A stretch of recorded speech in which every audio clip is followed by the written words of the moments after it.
Dopo una lunga attesa riapre finalmente il nuovo supermercato Lidl a Porto Empedocle, situato in via Vincenzella lungo la strada statale 115 accanto all'Hotel De Pini.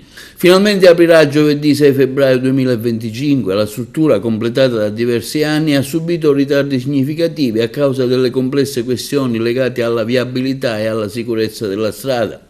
La posizione del supermercato Lidl in prossimità della trafficata strada statale 115 ha sollevato tante preoccupazioni riguardo all'accesso e all'uscita dei veicoli dell'area commerciale.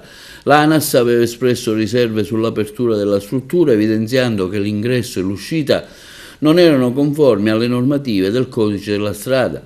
Tra le tante criticità segnalate vi era una segnaletica inadeguata e le linee continue avrebbero reso pericolose le manovre dei veicoli. Dopo varie trattative lunghe è stata individuata una soluzione che prevede l'utilizzo di una strada laterale con accesso dedicato originariamente e destinata all'approvvigionamento dei magazzini. La modifica ha permesso di superare le obiezioni iniziali, consentendo finalmente l'apertura del supermercato.